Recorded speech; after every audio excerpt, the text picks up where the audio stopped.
Hi, everyone. This is Celia Hamilton from the Social Biz User Group. Thanks for listening to this podcast. Today, I'm talking to Gabriella Davis. Gab wears a lot of hats. She's technical director at the Turtle Partnership. She's an IBM champion. She's a regular IBM Connect speaker. She wrote the IBM Same Time 852 Administration Guide with Tom Duff and Marie Scott. And she's co-authored the Connections 101 blog, which introduces Domino admins to Connections. And most importantly to me, she and her team were instrumental in converting lotususergroup.org to Connections so we could launch socialbizug.org in a few short months. So Gab, thanks for taking the time to talk to me today. No problem. Thanks very much. When I searched your name in the Connect 2014 session preview tool, 4 sessions came up. We've got Simplifying the S's, Single Sign-On, Spinego, and SAML with Chris Miller. You've got What We Wish We Had Known, Becoming an IBM Connections Administrator with Paul Mooney. We've got Admin Blast 2014 with Paul Mooney, and Taking IBM Same Time Mobile with Paul Mooney. So I'm interested to know, out of those 4 sessions, which one you're most excited to give and why.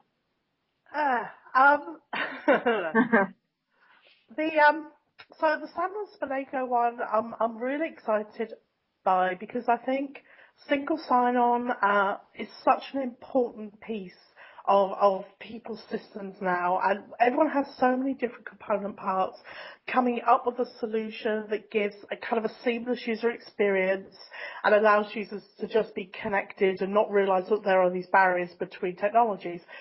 It's such a big thing, and there are so many underlying technologies that enable that. Mm-hmm. What Chris and I are hoping to do, if nothing else, is be able to explain these underlying technologies and which one fits which product, because unfortunately, there isn't a single product that will do everything. So I'm excited by that because there's an awful lot of acronyms going on there with Spinego and SAML and SSO, and I just think people get very mixed up, and what they want is something very simple. I want my users to log in once and never have to log in again. And so that's what we're hoping to do. We're hoping to explain these technologies so you can get a better understanding of which one fits to the products you've got. So that's one, and I'm going to cheat. The Connections one with Paul, probably in the last 2 years, my business of the work I do has switched from being about 70% Domino admin and 30% same time and WebSphere type products, completely reversed. Now it's more 70% Connections and same time and about 30% Domino admin. Primarily because Domino is such a mature product and people are, they can maintain and manage these things and keep them going, and because the Connections at the same time stuff is still introducing so much new things. And because of that, I've learned a lot in the last few years deploying in all kinds of different companies from 300 to 50,000. And I think it's a really good session to try and say to people, these are the things we've learned that lost us time because we didn't know them. And so hopefully, if we tell you what we learned, that should make your path easier, which is what we tried to do with Connections 101. And so it's really for you to come and laugh at the things that we wish we'd known 2 years ago and would have made our lives easier. Yeah, it's really valuable. So those 2 we're really excited by. Admin Blast, I consider myself Paul's supporting act. He's been doing that for a while, yeah. Paul's been doing Admin Blast for a while, and I started doing it with him last year, and I'll do it this year because, again, there are so many technologies now, and there's so much information. So we do that together. And so I'm really, and our show and tell session, we're going to start with what we consider a typical customer with a single community server doing instant messaging, and we're going to take you all the way through deploying WebSphere, proxy, certificates, and getting that onto mobile devices. So we're hoping to do all of that in the 2 hours live for you. It's a lot of good stuff. A lot of really important topics there. Sounds good. But you also have a 5th session. Well, 5th, maybe more. Spark Ideas brought to you by the Nerd Girls. No, go ahead. Yes, I was going to say, that's the session that I'm emceeing with Susan Bullock. And it's one we've been doing for a few years, and people seem to really enjoy it. Yeah. definitely. I've always loved them. I've gone since I started going to any Lotus Fair I've gone to the Nerd Girl sessions. I've always enjoyed them because I don't have a technical background. I go to support things like the Social User Group or the View Journal. So it's a great break for me to all the technical sessions that go on, and it's great advice. I went to an all-girls college, so I've sat through a lot of feminism classes that were stereotypical, we don't need men type of thing, and it's just not realistic. And so it was total breath of fresh air to sit in these sessions and not have it be aggressive, but have it be realistic. Not even, if people are turned off by the term feminism, it's just realistic advice for people working together. It doesn't matter. It's gender sort of neutral. It really is. All we've been trying to say, when we started Nerd Girls, we did have a fair amount of pushback from people that went, there's no problem, and you're making, and what we're trying to say is that we're not trying to change the world, but right. There's no doubt that women in STEM fields, science and technology and engineering and maths fields, they are the minority in those fields, and as a minority, they are out of sync often with the people they work with, and it creates a working atmosphere where often women in those fields are seen as other, not quite the same as everybody else.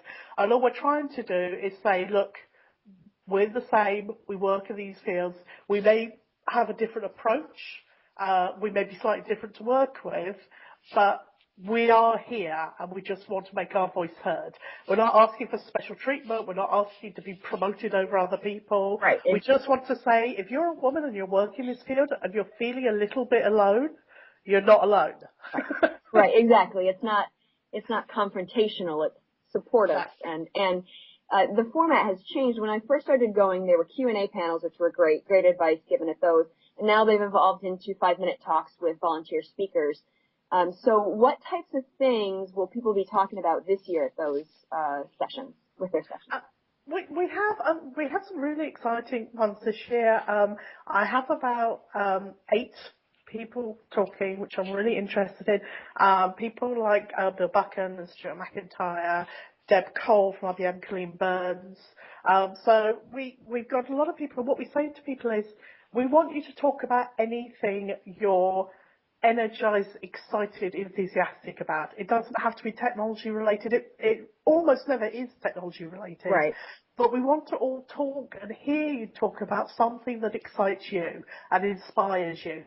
And so we have a whole range of different things that people are going to be talking about. Bill, for example, has started his own ISP in Scotland, where he's isolated and the internet service just wasn't available. He started his own internet service for him and his friends. Stuart is starting doing foster care and wants to talk about what inspired him to do that. Deb is heavily involved with biking and a motorcycle, and Jamie McGee, who's been very active in cycling and supporting local cycle shops, and Jamie collects bikes as well. Mm-hmm. And similarly, last year we had Andy Donaldson talking about photography and what a huge impact finding this hobby and that was outside of his regular work, what a huge impact that made to his life. And that's the kind of things I think people like to hear us talk about. Definitely. Because the rest of the week we're all talking about technology and we're all talking about business. And this is about, there is something else there, and it does complement who you are and how you work and what drives you. So I was really excited. We've got such a great response this year to our requests, and we have some serious sparks, we have some funny ones. So I'm really hoping people will come and join it. I think everyone really enjoys it, and Chris Miller has agreed. Chris will video them again, and we have a Sparks channel on Vimeo where people can go and look at previous Sparks sessions. So I'm excited by that. I really am. That's great. I know I didn't go to Connect last year, but the year before the Spark session, I know Warren Elsmore gave one on Lego, and I have probably retold the story that he told 3 or 4 times since then, just because it's come up. And it's such a fascinating story, how he got involved, how Lego was sort of on the brink of bankruptcy or just folding under, and how he and his group of people and Yeah. their custom sets helped to revive Lego. It was really fascinating. It really is. And I think a lot of people, we have people talking about, last year I did a Spark myself, and my Spark was about how I had made a promise to myself that my attitude in terms of how I worked would change, that I would essentially give myself more of a break. Recognising the fact that I have a lot of difficulty letting things fail. Sometimes things will fail despite all your best efforts. Right. And allowing that to happen, recognising that that's just going to happen and it's outside of your control, and that may happen. That was something I kind of made a decision to do last year, and it's made a huge difference. I bet. In terms of, you know, how I work and my stress levels and all of that stuff. So if you can make Sparks this year, I'm really excited by some of the stuff we've got this year, and we're going to be publishing a list and an intro for everyone on what they're talking about. So I'm hoping you come along. Definitely. Well, I'll definitely be there. So, Right. and you have the Geek Challenge, right? That you had that last year. It's back again this year. We do. This is our 4th year of the Geek Challenge. Great. We do the Geek Challenge. We take over the Fountain Restaurant, which is the ice cream parlour place at the bottom of the elevators at the Dolphin. Mm-hmm. Usually we do it Tuesday night, but the party is now Tuesday nights. We're doing it Wednesday night from 8 o'clock till 10:30, and it's really a geek quiz. There's no technical questions. There's an awful lot of questions about geek stuff, comics and Star Wars, and Doctor Who and James Bond and maths and that kind of thing. And it's good fun. We have Carl Tyler and Paul Mooney as MCs. We have a lot of very silly prizes. And you come along, you sit at a table, either bring a team or join a team. We have people that just come and sit at a table and form a team together. And we feed you, water you, and we all have a good time. It's a huge amount of fun.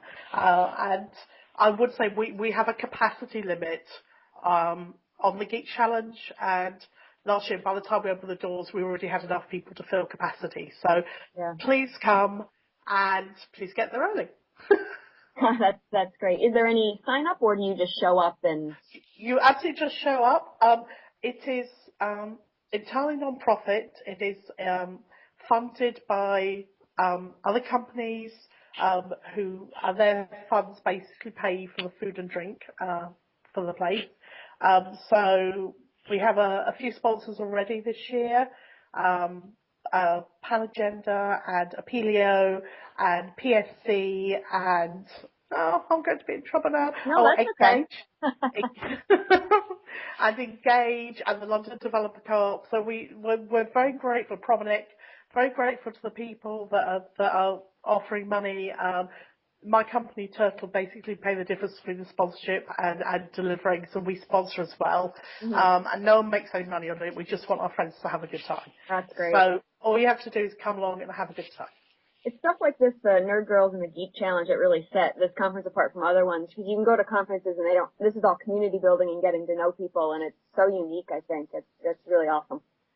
Yeah, I mean, we've done things like Sparks at user groups around the world, and I think that's part of what it is. You know, we're not just here to do business. We're here to connect and talk to people and feel part of a community. And I think that's why the conference, why Connect is so good, why our community is so powerful, because we've always been like that. You know, and that's why I'm always excited to go in January. Not just what I can learn, but to meet friends. And I always come away feeling really good about what I'm doing and the people I'm working with. Definitely. And I have one more question for you, and then I'll let you get back to your very busy day. I asked your fellow nerd girl, Kathy Brown, this question when I talked to her in May. What's a good starting point for a young nerd girl interested in an IT career? Yeah, it's an interesting question, because I think IT spans so many areas now. Mm-hmm. Traditionally, I think the rule of thumb is, if you're interested in something, don't be put off by being the only girl in the room doing it. Let your interest and your enthusiasm take you through that. And whether that's development or administration, whether it's data management, data analysis is a huge thing. I would say get involved. Don't be put off. For example, for myself, I am not at all geeky. I have no interest in hardware or talking about the speed of memory or the size of disks. Mm-hmm. So when I'm sat there talking to 4 men that do what I do, I'm the only one that really couldn't care to discuss the hardware involved in building servers. It has never been of interest to me. Mm-hmm. Don't let the fact that you don't connect on all levels with everyone else doing this thing make you feel like you don't belong there. So if you're interested in something, if you're interested in development, there's so much available online. There's so much that you can learn and do and get involved in. So it's very difficult to say where to start, but I would say don't let anything stop you. Don't let the fact that one of the issues is, as a lot of women find that they're a lot better communicators maybe than a lot of the men that are in the same field, and so often they get diverted into more customer facing or communicating or training areas and away from what we call the hardcore geeky technical areas. It's a great skill, but it shouldn't move you away from where you want to be. So there are so many areas that technology and engineering and maths cover. I would say just follow the path that interests you and don't let anyone divert you. And if you feel that you're alone, and the amount of times I am the only person in the meeting that's female, Right. don't let that put you off. It's a good thing, and you're not by yourself, you're just by yourself in that room. Excellent. That's excellent advice for anyone in any career.